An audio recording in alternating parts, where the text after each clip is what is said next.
We present how TextPool, our tool for visualizing live text streams, demonstrates our design guidelines for using motion to visualize streaming non-spatial information.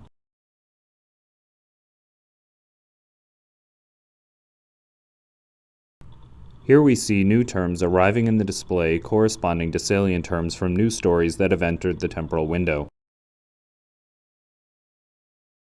Here we see a group of terms rearrange as their relatedness changes. In this case, rearrangement is due to additional stories entering the temporal window about a redistricting court case.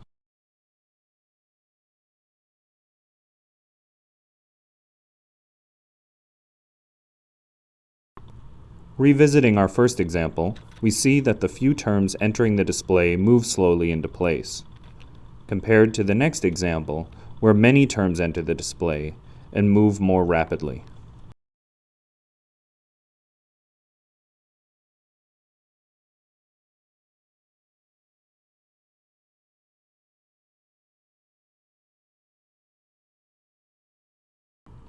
We see in our redistricting example how the change in the relatedness of the terms is reflected in the part of the display that is in motion.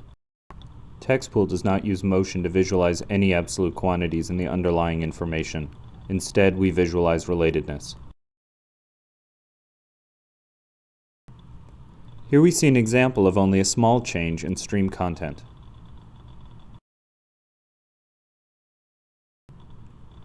In this next example, more content has changed, and thus, there's more motion in the display.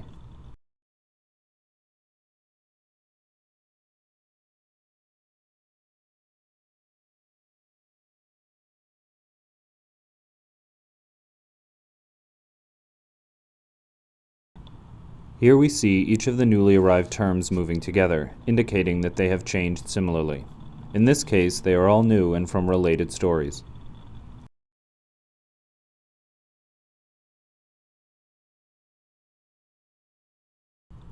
Turning back to a previous example, we see that as the many terms arrive, the global motion is mostly inward then outward directed. But looking at the group in the upper left, we see that internally there is additional local counterclockwise motion.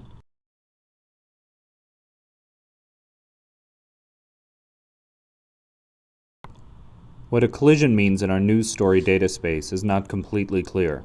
Because of this, and for legibility reasons, we try to avoid overlap and collision in the display.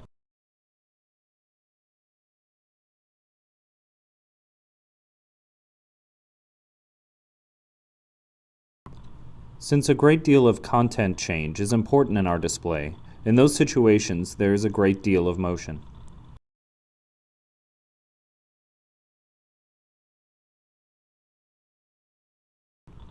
However, when there is only a change in term relatedness, there is less motion.